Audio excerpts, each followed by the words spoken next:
Dedique esse tempo em adoração com os seus ouvidos, com a sua mente, com o seu coração.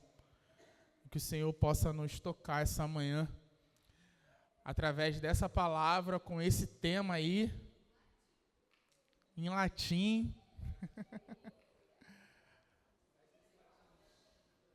Como é que fala, gente? Cadê as crianças do Cici? Pós tenebras lux, que significa depois das trevas, luz. Depois das trevas, luz.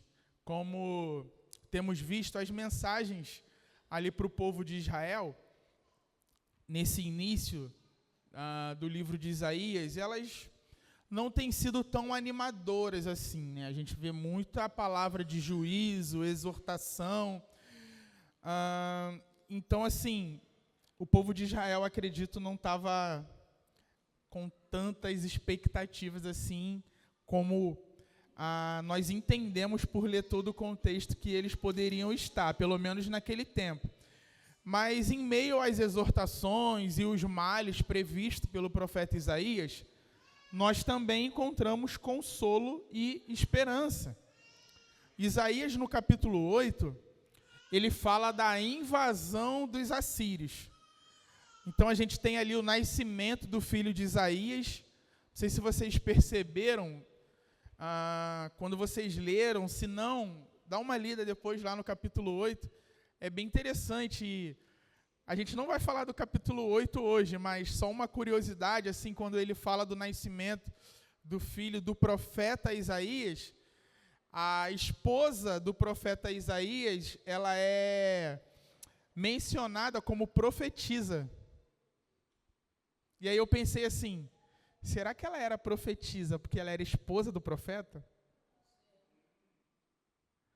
A gente não tem mais nenhuma informação, mas fica aí a pulguinha atrás da orelha para a gente poder pesquisar e tentar entender. Provavelmente não, né, Álamo? Se não, esposa do pastor ia ser pastora, né? A Bel já olhou assim, tipo, não. Mas lá no final desse capítulo 8 de Isaías, ele descreve que o povo caminha em trevas. É um cenário de medo e confusão. Mas quem confiar em Deus não ficará na escuridão. E esse trecho prepara o leitor para a continuação que nós vamos ver hoje no capítulo 9 de Isaías. A promessa de luz que desaponta sobre quem está na região de trevas profundas, de escuridão profunda. Se observarmos essa relação trevas e luz, ela está presente desde o início da história. Desde o início da história da humanidade, se nós formos lá em Gênesis 1, você vai ver que quando a palavra diz que a terra era sem forma e vazia, o que é que havia sobre a face do abismo? Trevas. E aí Deus fala o quê? Haja luz. No período da Reforma, o grande lema em Genebra foi exatamente esse aí, ó. Post tenebras lux. Depois das trevas, luz. E essa expressão, ela era encontrada em moedas, por exemplo. Estava lá nas moedas. Oi, Dudu? Não, mas assim, em Genebra, lá na Suíça, na época, né, acredito que ainda não tinha lançado a Fiat Lux, né, que é aquele fósforo. Eu acho incrível o nome, né, da caixa de fósforo ser Fiat Lux, que significa haja luz.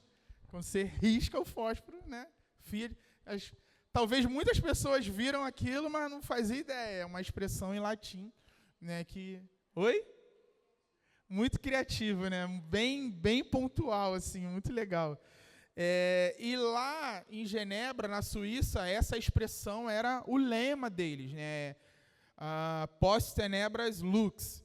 pois eles compreendiam que essa foi a marca da reforma. Depois de um período de trevas, por causa do catolicismo romano na época, eles entenderam que a reforma foi essa luz, esse tempo de luz que Deus envia para que o seu povo pudesse experimentar esse renovo.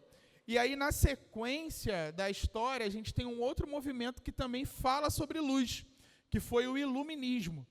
E a ideia central do iluminismo era mostrar para o homem que ele era um ser iluminado, sabe? Que tinha luz dentro dele.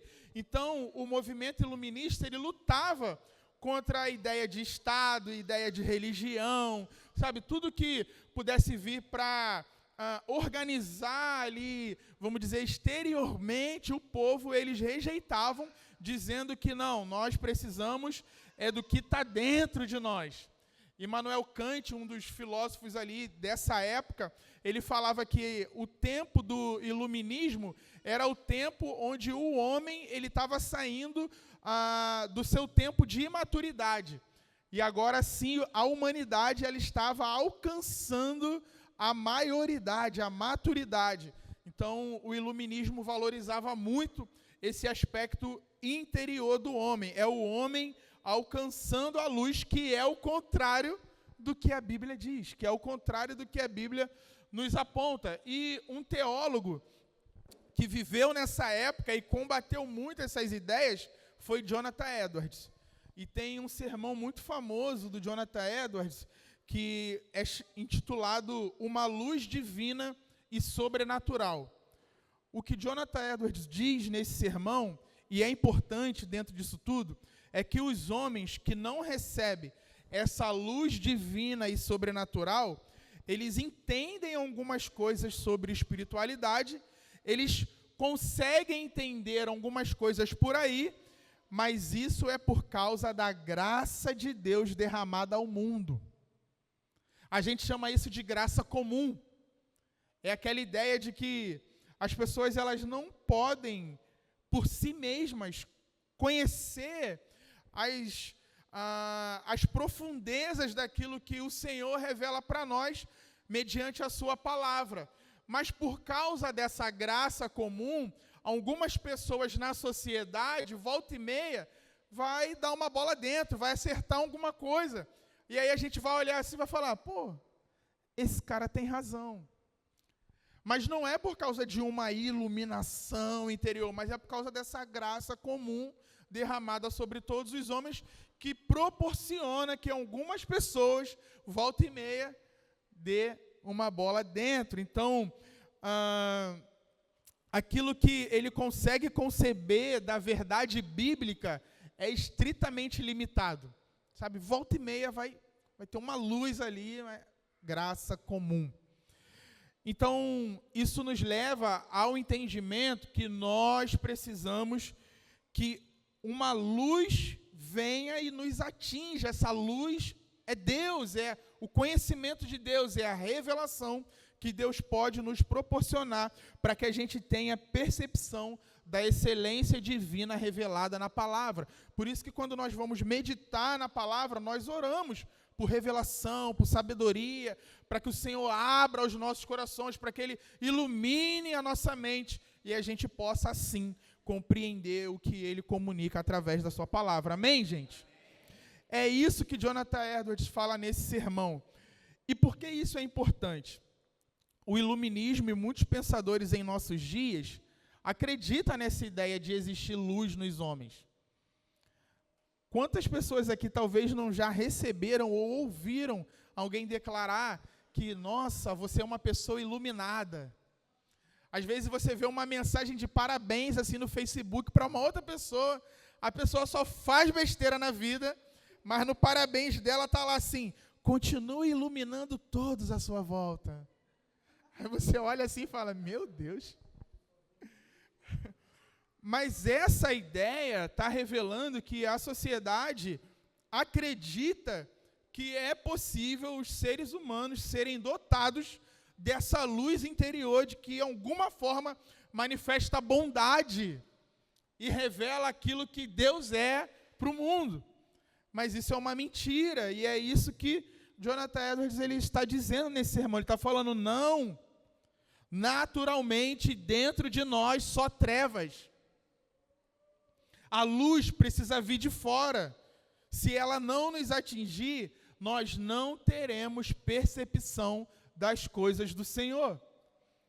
Imagine que uma equipe de mineiros, eles estão trabalhando ali na mina, e de repente há um desastre, desaba tudo lá, e eles ficam presos, fechados, o ar ele começa a faltar,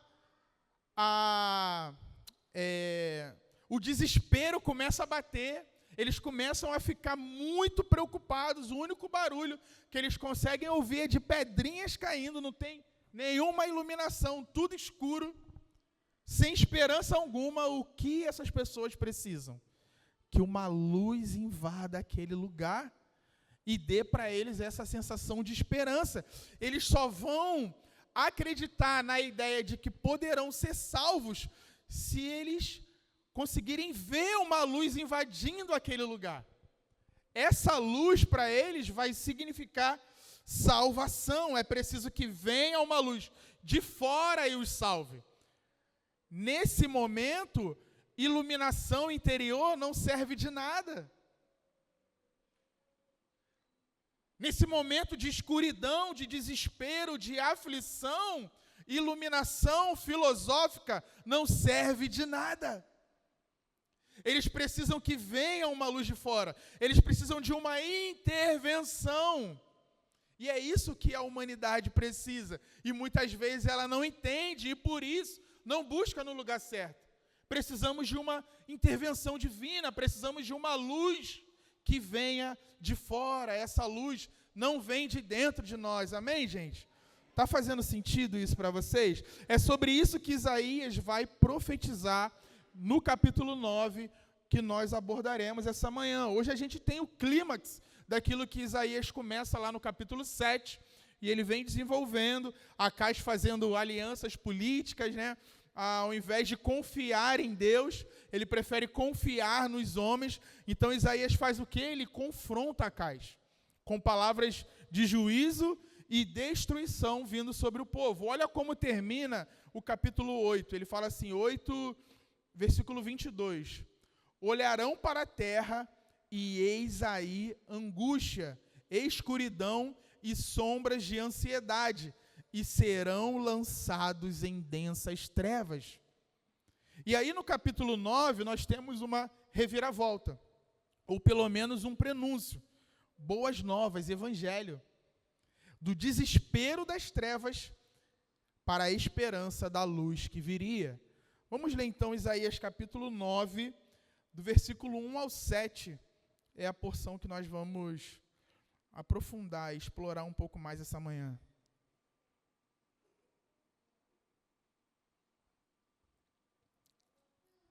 Diz assim, mas para a terra que estava aflita, não continuará a escuridão. Deus, nos primeiros tempos, tornou desprezível a terra de Zebulon e a terra de Naftali, mas nos últimos tempos tornará glorioso o caminho do mar, além do Jordão, Galileia dos gentios. O povo que andava em trevas viu grande luz, e aos que viviam na região da sombra da morte, resplandeceu-lhes a luz. Tu, Senhor, tens multiplicado esse povo e aumentaste a sua alegria. Eles se alegram diante de ti, como se alegram no tempo da colheita e como exultam quando repartem os despojos. Porque tu quebraste o jugo que pesava sobre eles, a vara que lhes feria os ombros e o cetro do seu opressor, como no dia da vitória sobre os midianitas. Porque toda bota com que o guerreiro anda no tumulto da batalha e toda roupa revolvida em sangue serão queimadas, servirão de pasto ao fogo. Porque um menino nos nasceu, um filho se nos deu, o governo está sobre os seus ombros e o seu nome será Maravilhoso Conselheiro, Deus Forte, Pai da eternidade, príncipe da paz. Ele estenderá o seu governo e haverá paz sem fim sobre o trono de Davi e sobre o seu reino, para o estabelecer e para o firmar com juízo e com justiça, desde agora e para sempre. O zelo do Senhor dos exércitos fará isso. Esse texto é um cântico de vitória e libertação, que aponta inclusive para o Natal. É muito falado desse texto na época, né, onde nós celebramos ali o nascimento de Jesus. E em contraste com a melancolia dos falsos conselheiros, os moradores da Galileia, em Israel, que experimentariam o castigo do Senhor, desfrutariam também da glória. Deus traria luz quando o seu povo tivesse perdido toda a esperança. Então, no versículo 1, Isaías está falando para a terra que estava aflita. Está dizendo, essa terra não vai continuar na escuridão. Deus, nos primeiros tempos, tornou desprezível a terra de Zebulon e a terra de Naftali, mas nos últimos tempos tornará glorioso o caminho do mar, além do Jordão, Galileia dos gentios. A Galileia dos gentios refere-se a algumas partes ali mais ao norte de Israel. Era bem comum que gentios se encontrassem ali naquele lugar, trafegando de um lugar para o outro, né? Então eles chamavam ali de Galileia dos gentios, que era o principal local do ministério de Jesus. O que nos mostra que a glória de Deus tocou aquela região quando Jesus viveu e ministrou lá. Mateus, capítulo 4, do versículo 12 ao 17, diz assim: ao ouvir que João tinha sido preso, Jesus voltou para a Galileia. E deixando Nazaré, foi morar em Cafarnaum, situada à beira-mar, na região de Zebulon e Naftali. Isso aconteceu para se cumprir o que tinha sido dito por meio do profeta Isaías.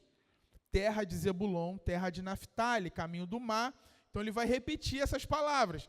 Além do Jordão, Galileia dos gentios. O povo que vivia em trevas viu grande luz, e aos que viviam na região da sombra da morte, resplandeceu-lhes a luz.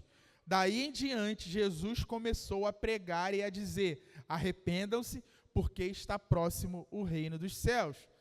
Então, vale pontuar também que essa região, a Galileia dos gentios, ela vai desfrutar de uma glória ainda maior durante o reino terreno do Messias, assim como toda a terra prometida, todo Israel e todas as nações. Por isso que o profeta ele disse assim: nos últimos tempos tornará glorioso o caminho do mar. É o já e ainda não que percorre todo o Novo Testamento. A luz veio, mas a luz ainda virá. A luz hoje alcança alguns indivíduos, mas chegará um dia em que todos os que aqui estiverem serão iluminados. Todos os que tiveram os seus nomes inscritos no livro da vida serão iluminados. Essa luz brilhará sobre toda a humanidade. A escuridão não é o final. E se tratando do contexto de Isaías, por mais que o povo não fizesse por onde, Deus não se contentará com o seu povo experimentando os justos resultados da sua rebelião. Deus é bom e Ele sempre vai manifestar a sua misericórdia, a sua bondade para aqueles a quem Ele resolveu amar. Aqueles a quem, por iniciativa própria, Ele escolheu para amar. Mesmo que essas pessoas errem, escorreguem, tropecem, Ele vai revelar sua bondade e misericórdia. Quando cada tentativa humana de levar luz tiver falhado, então Deus trará a luz. Não porque Ele tente fazê-lo, nem porque a astúcia humana tenha conseguido descobrir a chave para fazê-lo, para constrangê-lo, né? Mas simplesmente movido por sua própria graça. É por isso que Ele vai trazer luz sobre nós. Não é porque nós vamos conquistar algo em algum momento dessa história, mas é porque simplesmente ele falou que vai fazer isso. E quando se trata do povo escolhido de Deus, entenda uma coisa, eu vou te contar um padrão de Deus. Guarda essa verdade no seu coração.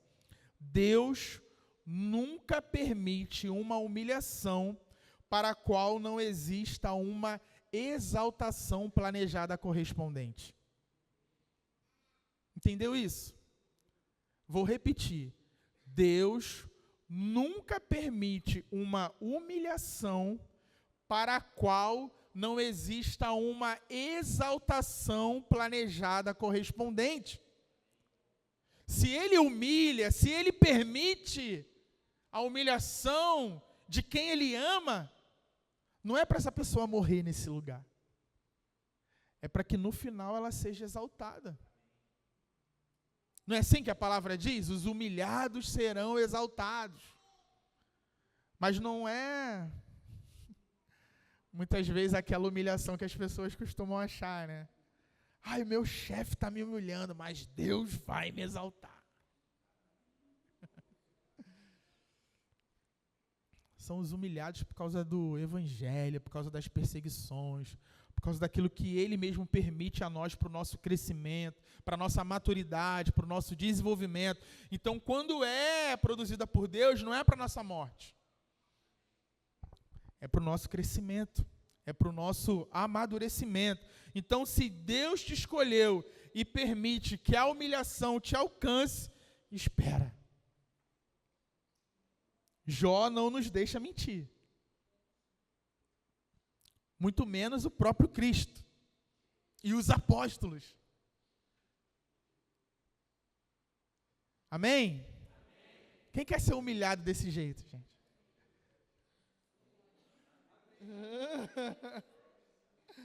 Como os apóstolos, como Cristo. Não é isso que a gente canta? Não é isso que a gente ora? Eu quero ser como Jesus. Aleluia. Aleluia. E o versículo 2, então o profeta continua. O povo que andava em trevas viu grande luz.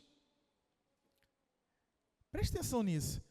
Ele não diz que o povo veria. Ele fala assim, o povo viu. Aí Jesus já tinha vindo, gente? Isso aí é um pretérito profético. Ele fala como se o futuro já tivesse acontecido, pois ele contempla as promessas de Deus com a certeza da fé.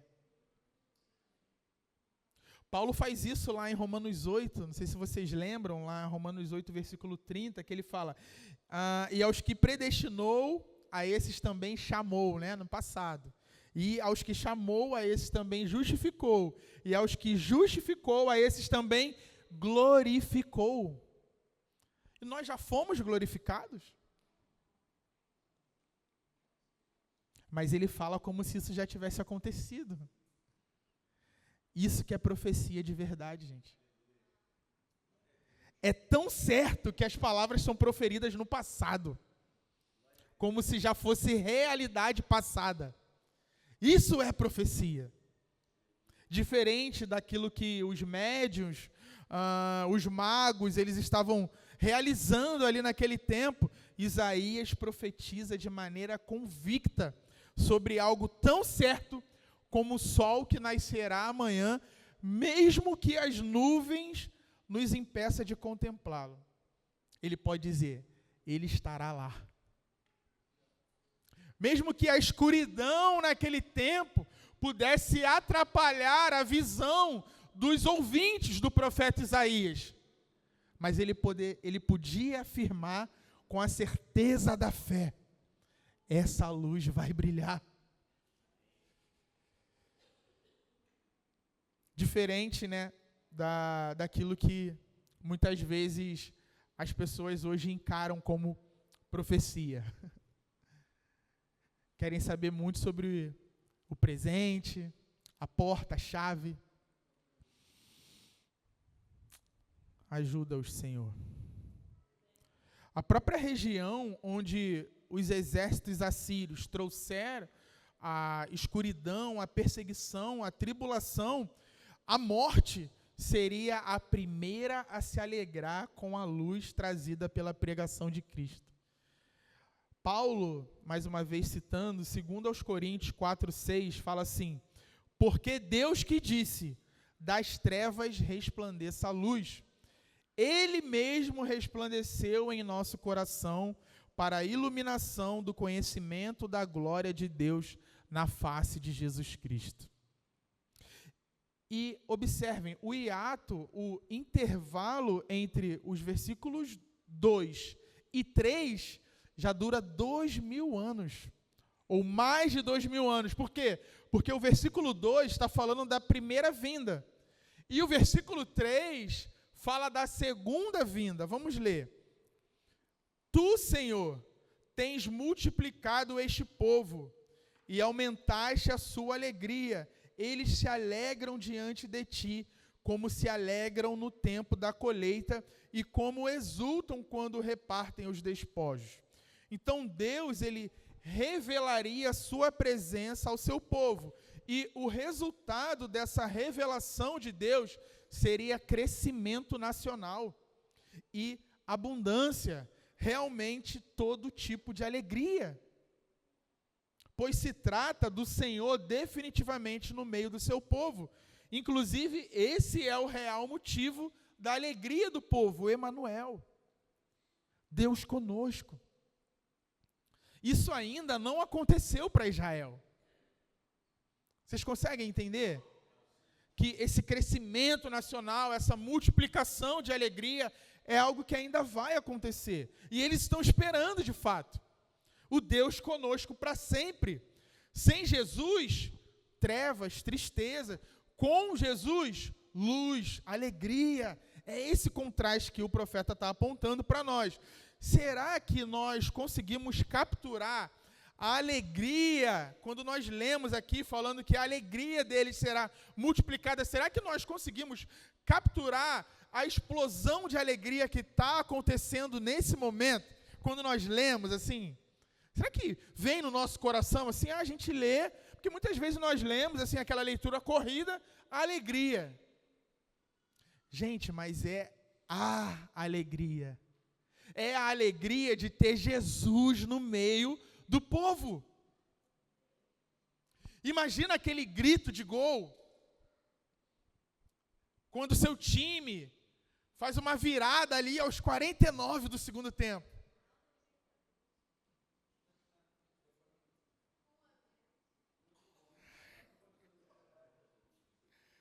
Copa do Mundo de 2026. Brasil e Espanha. 0-0, 30 minutos do segundo tempo. Lamine Yamal vai lá e pum, 1-0 Espanha. Aos 40 minutos do segundo tempo, Vinícius Júnior vai lá, gol, 1-1. E a Espanha vai para a retranca. Ancelotti coloca 4 atacantes no Brasil. 45 minutos, levanta a plaquinha lá, 4 minutos de acréscimo. E o Brasil pressionando e nada. Ai, meu Deus, vai para a prorrogação, vai para os pênaltis. Chegou aos 49 minutos, escanteio. Rafinha bate o escanteio, bola na área, Marquinhos cabeceia, o goleiro defende, a bola sobra para quem? Pedro, de voleio. Gol! Como que vai ser esse grito de gol, gente? Como que as pessoas vão estar nas ruas?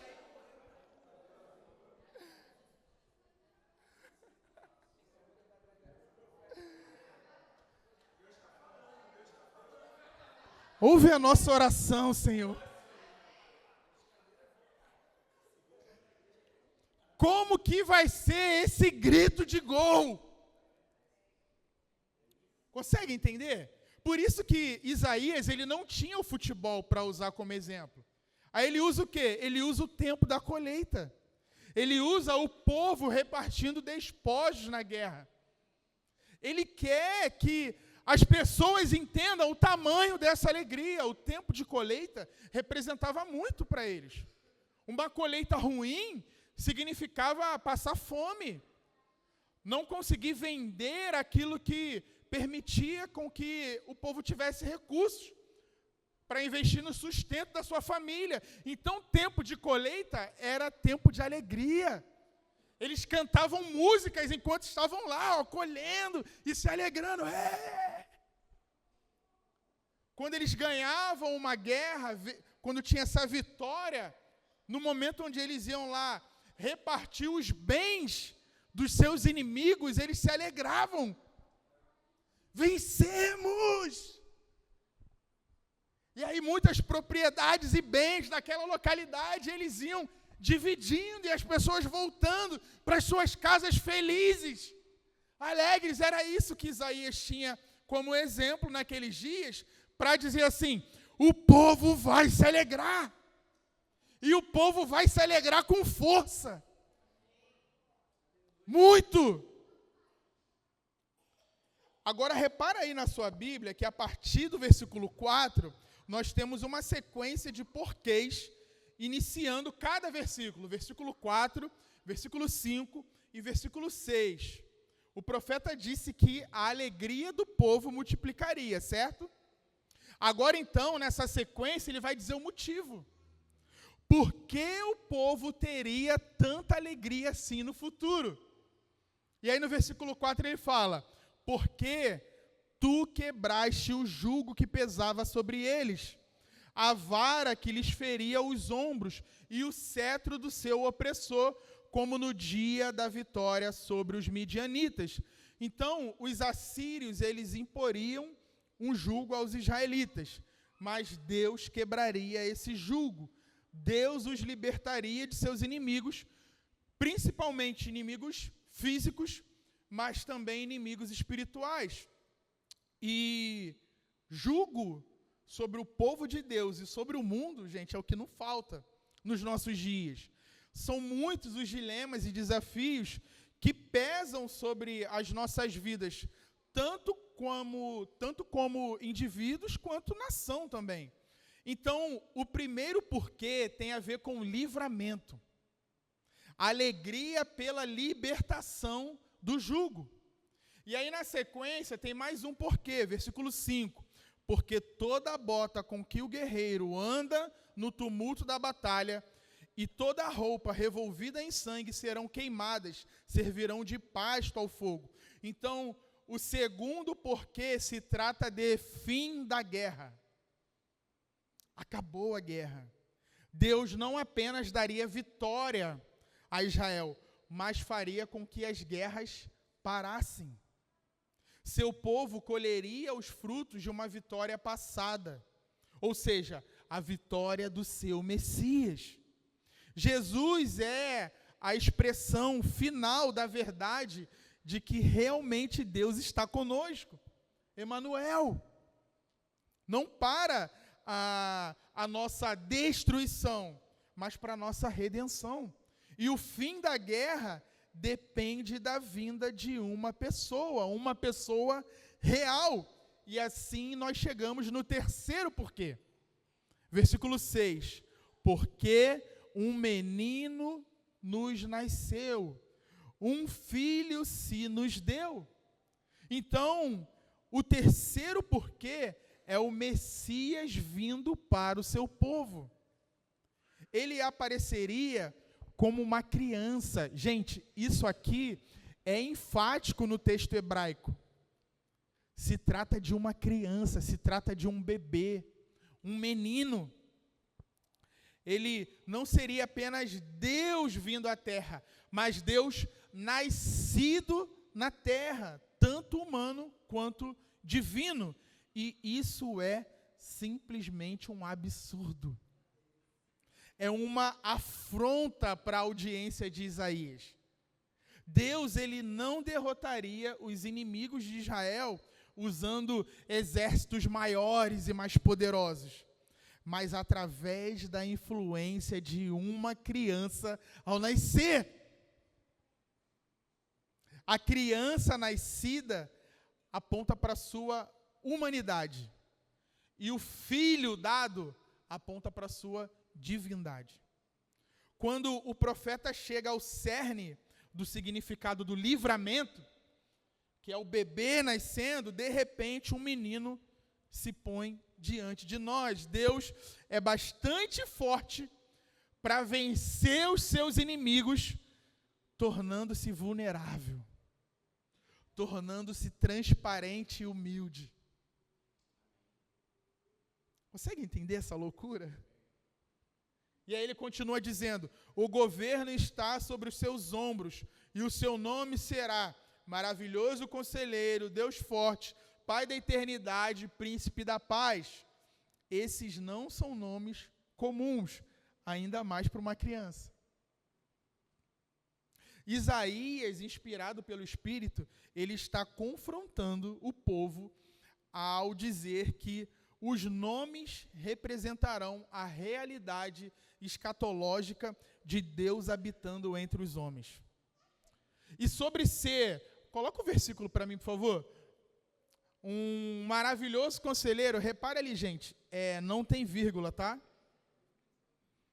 Não é maravilhoso conselheiro, é maravilhoso conselheiro, ou conselheiro maravilhoso. Se alguém aqui na sua Bíblia tiver vírgula, você pode arriscar. Talvez das versões atuais, nenhuma vai ter. Se a sua Bíblia for ACF, talvez ela tenha. E aí eu te dou um outro conselho, cara, troca. A Almeida atualizou, gente. Eu já falei sobre isso, né? Quando o sistema operacional atualiza, é importante. Eu não vou usar o Windows 95.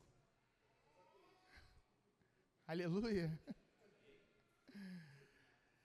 A King James 1611, é fiel, também tem vírgula. Essa também você pode, entendeu? Não precisa não.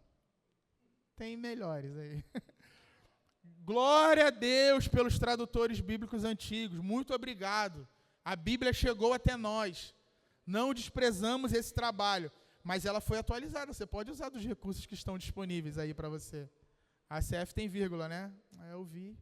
E a King James 1611 também.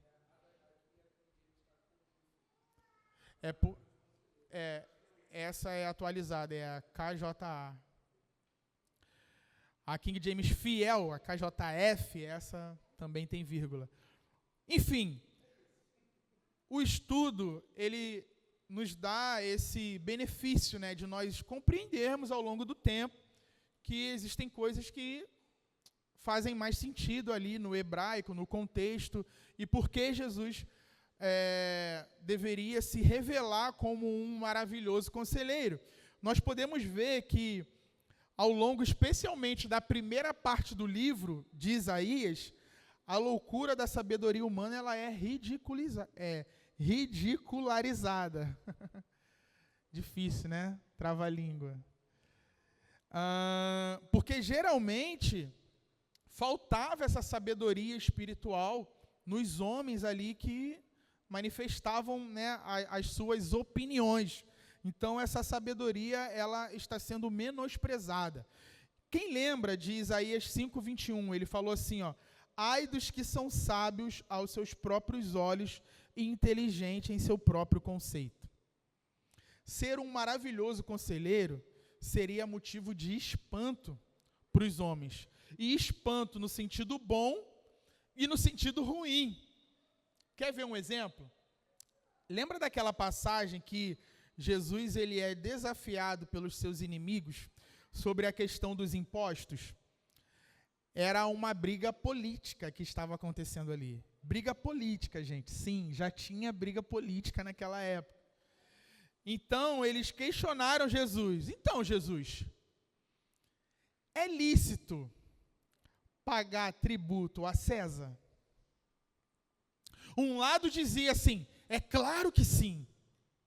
Já o outro lado falava assim, não, o dinheiro tem que ser dado no templo. Tem que dar para a religião, não é para César. E aí Jesus ele fala o quê? traz uma moeda para mim. Traz uma moeda. E aí ele mostra a moeda para as pessoas. De quem é essa carinha aqui, ó? As pessoas falam o quê? De César. Aí ele fala assim, dai a César o que é de César. Nessa hora, o partido A falou assim, tá vendo? Aí ele, mas dai a Deus o que é de Deus. Aí eles... Ou seja, ele não agradou ninguém. A resposta dele foi tão abrangente que nenhum lado, nem a esquerda, nem a direita ficou satisfeita. Vocês entendem isso? Nem a esquerda, nem a direita ficou satisfeita. Não resolveu o problema, ele não foi partidário, não foi uma solução boa para nenhum dos lados. O que ele disse foi tão abrangente que revelou que o que estava errado, na verdade, era o coração deles.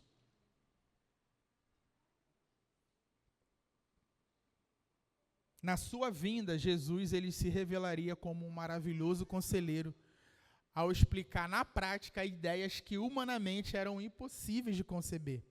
Como, por exemplo, também, que é verdadeira sabedoria que sabe que na fraqueza está a força, na rendição a vitória, e na morte a vida. Esse caráter é oposto ao do inteligente, porém insensato Acais. E o mais impressionante, Isaías ele está falando de um bebê. Um bebê sendo um maravilhoso conselheiro. E que ainda nem tinha nascido. E aí na sequência ele fala, também ele é Deus forte. O nosso menino que já veio e que hoje nós celebramos e que em breve voltará, é Deus forte.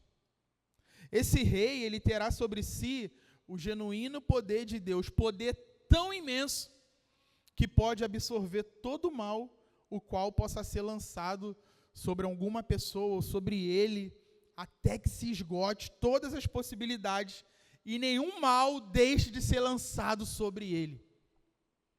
Esse é o nosso Deus, capaz de absorver, de levar, de carregar todo o pecado da humanidade. Deus forte. E ele também é definido como Pai da eternidade. E aqui nós não podemos fazer uma confusão com a Trindade, tá, gente? Isaías, ele não está falando do Deus Pai, mas ele está falando do menino. Como assim? Um menino sendo pai? Pai da eternidade fala de alguém que vai tratar as pessoas como se fosse um pai. Como nós já cantamos aqui algumas vezes, né? Como um pai que banha seus filhos, o Senhor lavará as impurezas das filhas de Sião, né? Isaías 4. Muitos reis, eles alegaram ser pai para o seu povo, até para os seus cativos. Contudo, a sua paternidade era um caráter estritamente temporal e inerentemente falho, diferente daquilo que nós vamos e encontramos em Jesus. A paternidade desse menino, ela é declarada como eterna. É um pai que nunca vai deixar de ser pai, mas no sentido desse coração paternal para cuidar do seu povo. Ele é alguém que proporcionaria um tipo paterno de reinado por toda a eternidade. Ele cuida e provê desde sempre, e assim será na eternidade. John Piper, ele fala que um pai provê, protege, disciplina e ama. Cristo faz tudo isso por nós, não por uma temporada, mas para sempre. Em um mundo de pais ausentes e figuras de autoridades falhas, temos um rei que é Pai perfeito e eterno. E ele também é príncipe da paz. É oportuno que esse título ele vem em último lugar na série, pois ele é o clímax de todos os outros. Que tipo de rei é esse? Ele é um rei pacífico. um rei que vem em paz e estabelece a paz. Não por meio de repressão brutal de toda a rebelião que está acontecendo, mas por meio de uma transparente vulnerabilidade que faz da rebelião algo sem sentido. A paz de Cristo realmente é uma paz que excede todo entendimento. Seja como for, por intermédio dele virá a reconciliação entre Deus e o homem e tornará possível a reconciliação entre os seres humanos. Então entendam, não é uma paz que apenas acaba com a guerra, mas é uma paz que proporciona para a sociedade salvação, bênção, prosperidade, felicidade, que são oferecidos a todo o povo, a todos os que estão ligados ao menino. E esse é o Filho que nos foi dado, o Deus conosco para sempre. É isso que nós precisamos. E vou abrir uma aspas aqui, falando de proporcionar felicidade para toda a humanidade para sempre. Se por acaso Deus salvar o seu Jorge, eu vou pedir para que no turno dele lá em Jerusalém, ele cante, né? Felicidade é viver na sua companhia. Felicidade é estar contigo todo dia. Todos os dias. Teremos Jesus para sempre, todos os dias, cara. Quer felicidade maior do que essa? Emanuel. Resumindo, gente, a resposta de Deus para tudo o que já nos aterrorizou, sabe o que é? Uma criança. O poder de Deus é tão superior ao dos assírios e a todos os grandes figurões deste mundo, que ele pode derrotá-los vindo como uma criança. Sua resposta para os valentões que se gabam pela história não é se tornar um valentão ainda maior. Sua resposta é o menino Jesus. Só Deus para criar uma narrativa tão controversa para revelar sua grandeza, né, gente? Um menino que nasce. Imagina os pastores chegando no momento do seu nascimento, uma criança, um bebê ali envolto em faixas, num lugar humilde, pobre, né, e pensar que aquela coisinha de nada, poucos quilinhos, era maravilhoso conselheiro, Deus forte, Pai da eternidade, príncipe da paz. Nós costumamos cantar o fato dele não ser mais um bebê. Realmente ele não é mais um bebê. Mas ser um bebê revela a sua grandeza. Nesse caso aqui, sabe?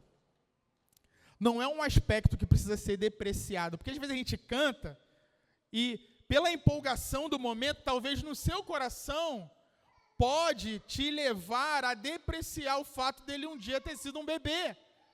É ou não é? Ele não é mais um bebê na manjedoura. Cara, vocês conseguem entender o que eu estou dizendo? Ele era um bebê na manjedoura. E isso é absurdo. Entende? É aí que está a grandeza. Talvez a nossa humanidade, a nossa carnalidade, ela quer desprezar por não entender a profundidade do que Deus está comunicando através do profeta Isaías. Não, vocês foram derrotados por um bebê. Entende? Um bebê é maravilhoso conselheiro. Um bebê é Deus forte.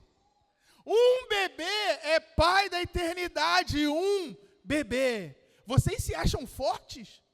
Vocês se acham valentões? Um bebê. Ele já era um rei na manjedoura. Nosso Deus foi pregado na cruz. Entendem? Falar que ele não está pregado na cruz não é algo que simboliza a sua força. Pelo contrário, A sua força é revelada na crucificação. Ele é tão poderoso, ele é tão grande, ele é tão majestoso, que ele se coloca nesse lugar de vulnerabilidade, transparência, nu. Onde está agora, ó morte, a sua vitória? A crucificação não é sinônimo de fraqueza, é sinônimo de força, virtude, glória. Talvez a gente tenha se ofendido muito durante a nossa caminhada. Muitos aqui, ao entrar numa igreja católica e olhar o Cristo crucificado e falar assim, não, o meu Cristo não é esse Deus crucificado. É sim! Isso é maravilhoso! Porque se não fosse aquela crucificação, hoje nós não estaríamos aqui. A gente tem que olhar sim para Deus na cruz e se arrepender dos nossos pecados, das nossas mazelas, da nossa falta de responsabilidade, da nossa falta de compromisso. Tem que olhar e tem que ficar constrangido mesmo. Tem que olhar para as suas chagas. Tem que olhar para as suas feridas. Tem que olhar para o sangue escorrendo. Ah, aquela cruz. Não, a cruz dele é de um rei. Não, foi de espinho. Doeu muito. Sangrou. Foi caro.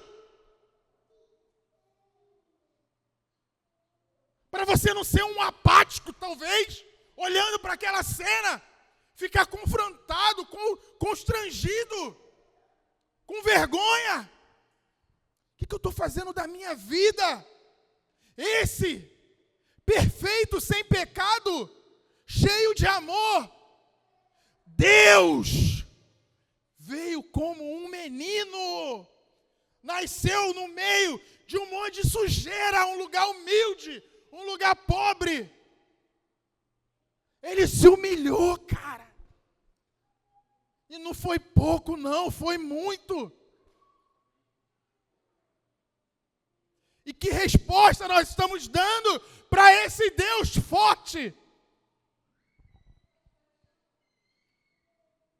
Será que Ele te salvou mesmo? Será que você entendeu alguma coisa mesmo? Ou será que precisamos olhar mais para essa cruz? Ou será que precisamos contemplar mais o Deus crucificado?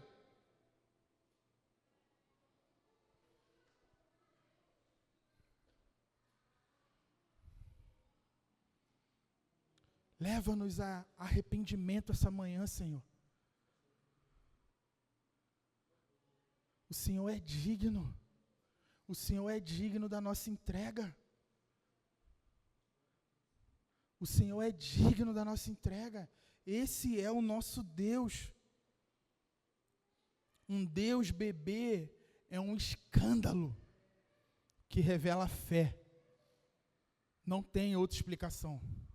É só pela fé, só sendo alcançado pela graça de Deus para chegar nessa conclusão. Nasceu nosso Salvador.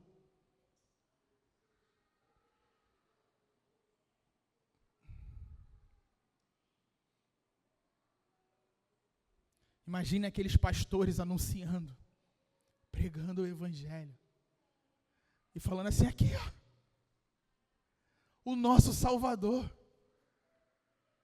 O quanto esses homens não devem ter sido debochados, afrontados. O príncipe da paz no meio de um monte de sujeira. Num lugar fedorento desse. Deus, sim.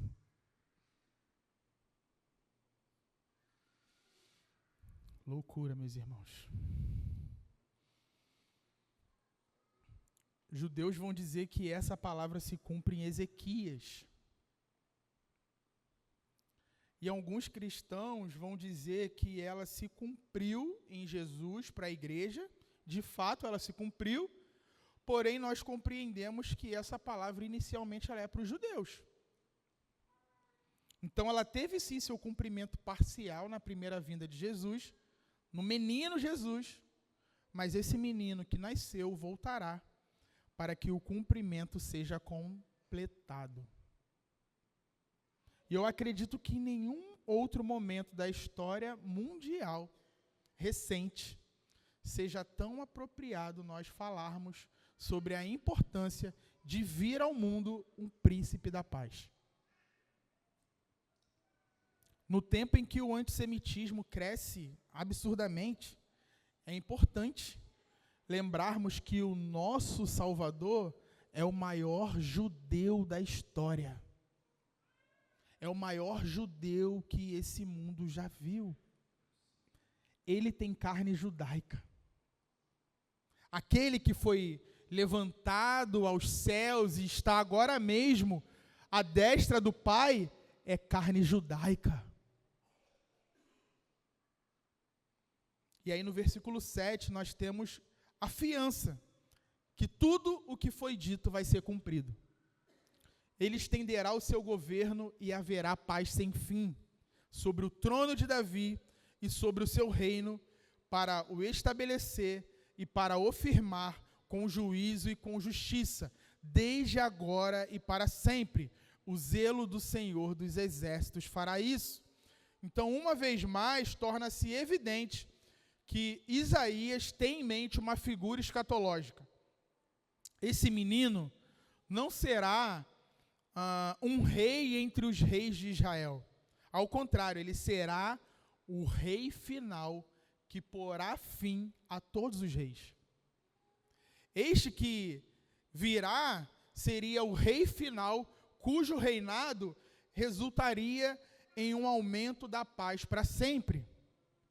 Ele estenderá o seu governo e haverá paz sem fim. A maioria dos governos aumenta através da guerra, mas esse cresceria através da paz. Gente, um reino de justiça, retidão e paz sendo estabelecido em toda a terra. Será algo bom? Será algo bom, gente? Infelizmente, ele não vai ser bom para muitos brasileiros. Porque se é de justiça, retidão e paz, significa que não vai ter mais jeitinho e malandragem. Não, eu estou fazendo isso aqui, mas eu vou dar uma contornada ali e vai dar certo. Não vai ter gambiarra. Não vai ter bandalha. Não vai ter, mas e se?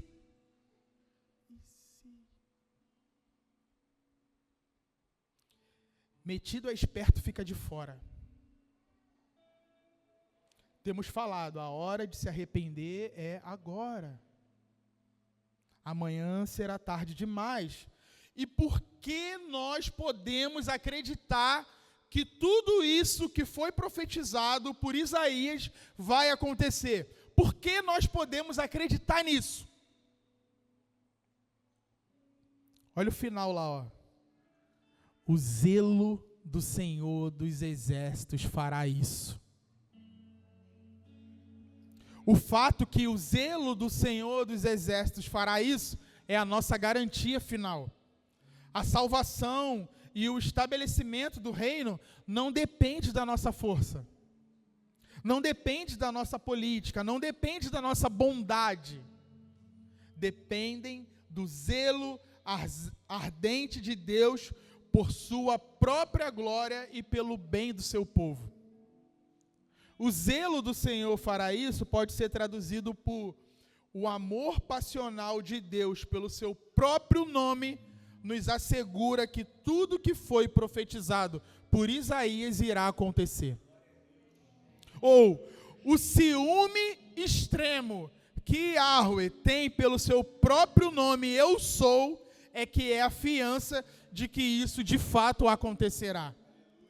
É Ele quem inicia, Ele quem sustenta, e é Ele quem levará à consumação do reino do seu Filho. Em outras palavras, Deus não descansa até que no poder da sua santidade restaure a comunhão com o seu povo e lhes abençoe com o tipo de governo que lhes permitirá paz sem fim. Você pode ficar de pé para a gente finalizar? Para que caminho essa palavra nos aponta, Léo? Para que a gente possa encher o nosso coração de expectativa e orar pela vinda desse rei, orar pelo avivamento de Israel, orar por paz na terra, orar pela segunda vinda de Jesus, para que Jesus se assente em seu trono aqui na terra. Novo céu e nova terra não vai ser um estado, sabe, fantasminhas voando, a sua mente sendo apagada, um lugar monótono, como muitos por aí creem. Tem nem muita coisa para fazer, né? Novo céu e nova terra é a restauração do mundo e todo o universo. É o Filho trazendo o mundo ao seu reinado. Ele vai reinar em toda a criação e todo o universo do Monte Sião. Ele estará lá, fisicamente, aqui, né? Que o seu coração possa estar cheio de expectativa por esse tempo. Jesus vai se assentar no Monte Sião, e a partir daquele lugar geográfico, ele julgará o mundo, toda a criação. E Deus está expandindo o seu povo, incluindo nós, gentios, nessa grande aliança. Nós somos enxertados na oliveira. Estamos vivendo uma guerra civil no Rio de Janeiro. É guerra em Israel, é guerra na Rússia. Os Estados Unidos está um caos, o mundo está um caos. E sabemos que a solução não está nas próximas eleições, não está na ONU, não está no Papa, não está nos ativistas blogueiros. Em tempos de trevas, precisamos de luz. Cristo é a luz, que já nos ilumina individualmente, mas Ele será a luz do mundo, de todo mundo. Apocalipse 21, 23 fala assim: a cidade não precisa do sol nem da lua para lhe dar claridade, pois a glória de Deus a ilumina, e o Cordeiro é a sua lâmpada. As nações andarão mediante a sua luz. A glória de Deus iluminará toda a terra. O Cordeiro será a lâmpada que nos iluminará. E todas as nações andarão mediante a sua luz. Ele veio, Ele virá. Que o seu coração queime e te leve a orar e a viver uma vida como quem espera e apressa a sua vinda.